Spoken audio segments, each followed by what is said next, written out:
Oh, what is up everyone? This is OJ over here from PlayerEssence and welcome to the PE news video. Today we've got a bunch of great topics for you, so let's go ahead and get right into it. So, Paper Mario Color Splash producer on the future of the series and the lack of returning NPCs. So, Game Informer had the chance to sit down with Kensuke Tanabe, the producer of Paper Mario Color Splash, talking about the NPCs, talking about the game, all of that stuff, and this is what he had to say and gave some hope to me and many others who are hoping that they get rid of the current battle system in the Paper Mario franchise and kind of revert it back to when Intelligent Systems was the main developer on the series. So this is what he had to say. Quotations: Mario is not an IP that I created. From the position of someone borrowing the IP, I think it's only natural to show respect to the person who created it and let that feeling of respect guide us. When Miyamoto-san, the father of Mario, asked us, could you make a game with only characters from the Mario family? I think it's only natural for us to give it our best shot. In other words, we are not currently thinking about returning to old NPCs.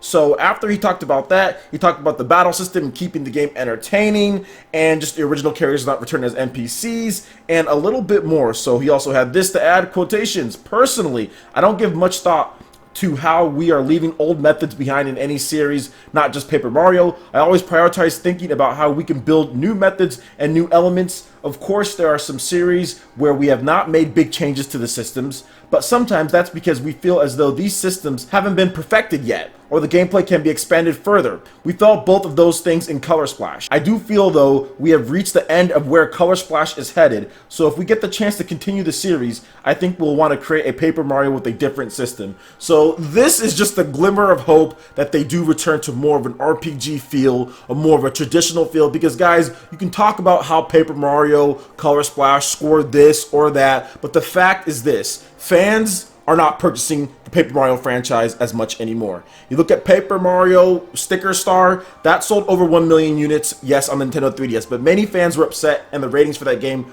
wasn't as high. Now, they put out a better game in Paper Mario Color Splash, but the sales are way down. Now, that's partly due to the Wii U not selling very well, but I also think that's partly due to fans really wanting a 1,000-year door, really wanting to go back to that classic Paper Mario style, and Nintendo just saying, nope, we'll do it this style instead, which, in my opinion, Color Splash is a lazy attempt. There's not enough depth in there. It's just a lot of gimmicky things thrown in there to the Paper Mario franchise, and really all they've been doing is really good writing. I mean, I think that's the best thing about Paper Mario Color Splash is the writing, and the graphics are also really good as well. The style is good, but they really need to try to make it a little bit more in-depth when it comes to the combat, when it comes to things, because everyone has said, even Paper Mario Color Splash being as highly rated as it is, I think it's like an 80 or something like that, they still say, yeah, the combat kind of sucks. Combat's kind of pointless. There's not really much to it. It's kind of boring, really basic. So please, Nintendo, if you want to sell this franchise again, stop with the gimmicks. Stop with the weird type of things that you're doing with this franchise, with the looking back and forth on the gamepad and all that.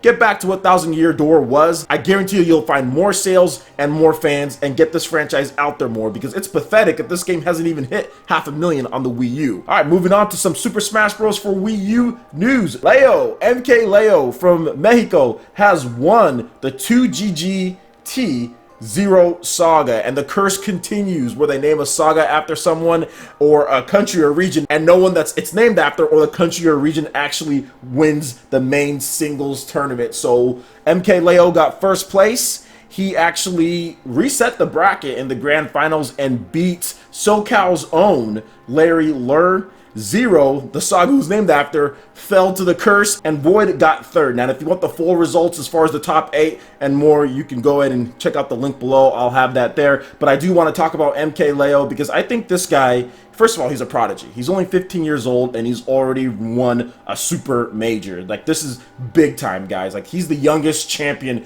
ever, I think, in Smash Bros. History when it comes to super majors. I know Mango was pretty young when he won his first super major. I know Zero was pretty young too, but I think MK Leo at 15 is the youngest.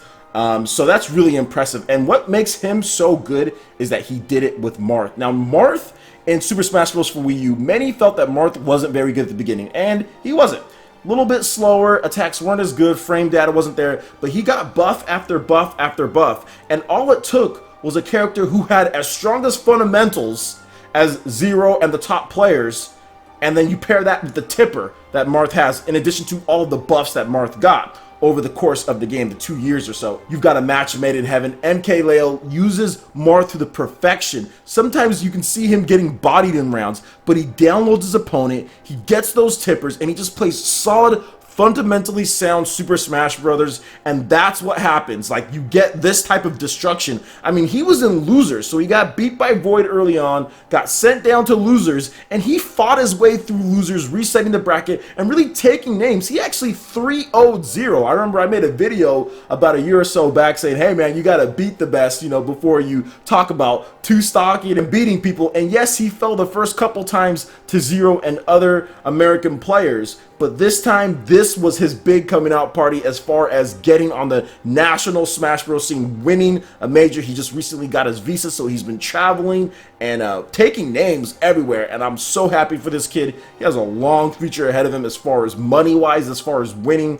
That Marth is amazing. Those tippers, the fundamentally sound play, covering all the options. MKLeo winning 2 GGT ZeRo Saga #1. He did it with Marth mainly and also Cloud as well. So congratulations to him and everyone who competed. I want to have a big shout out to Void, who's also a fellow Sheik main. I've played against Void myself and he is very, very good. So I'm really happy that he got 3rd place in this one. A lot of people say that he always gets like 4th or 5th. So he did kind of crawl back up there and get in there. And you know what? He had as big of a chance as anyone to win this one, and he also beat MKLeo to go into losers. So he did really good this tournament, and I'm happy for him. But overall, I think it was just a great tournament. Watched a lot of the matches, and I had a ton of fun. And you know, I can't wait for the next saga and the championship circuit, which they actually announced, which will be pretty much like a pro style thing with a $100,000 pop bonus that 2 GGT is doing. So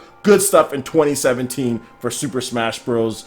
For the Wii U, and moving on later to the Nintendo Switch. Alright guys, and moving on to the last topic here, we are about 3 weeks away from the big Nintendo Switch presentation. There's been some big news coming out about how Nintendo could be doing VR, which I'm not really excited about, guys. There's some patents, and they showed off Nintendo could have a VR headset, and they probably will at some point, but VR to me necessarily isn't anything special at this point. It's just an expensive peripheral, so that's why I really didn't come out and talk about it too much. But yes, Nintendo might have a VR headset that they even show off at this presentation. But getting into it, what do you guys think? Because literally, like I said, this is about 3 weeks and some odd days away from right at this point. Seriously, it's going to be freaking hype. But what is Nintendo going to do to wow the masses with this device? I have a few ideas, so I'm going to be talking about that over the next couple of weeks as far as my ideas for this event. Just throwing out multiple things here, and you guys can add in what you guys feel as well. I definitely think Nintendo needs to come out first and strong, not necessarily with just games to show, but really show the system, okay? Show the system in its natural habitat, which is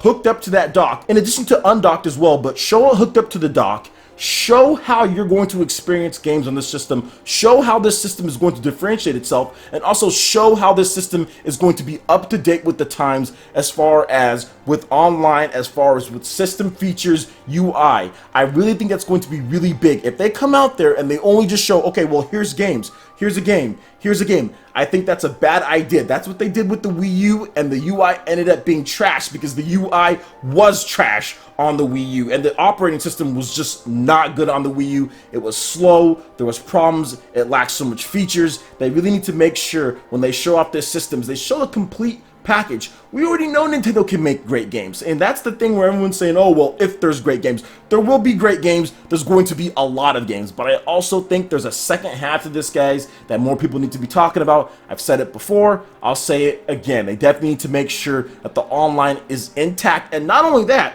but they let us know, that they make it a point to point that out in the presentation, like, hey, we have taken great strides not only to improve our online, but to improve our system, the features, and how fast it runs. I want to see them booting up games, exiting out and going into different applications, how this system functions and works, how it's going to evolve around the gaming atmosphere, because the Xbox and the PlayStation, as far as how their UIs work and the community, it's all intertwined. You feel real dedication. You feel that there's a live atmosphere in the world of those two systems, as far as PlayStation with the communities, Xbox with their communities that they have, in addition to pretty much like their own Miiverse built into the dashes to where you can like stuff and see what other people are posting, checking trophies, all of that stuff. Those two systems have that, and I think that's something that's severely missing, which they tried to start with Miiverse, but didn't necessarily get everything right just because of how slow Miiverse is to boot up, how the achievements work and trophies work as far as Miiverse.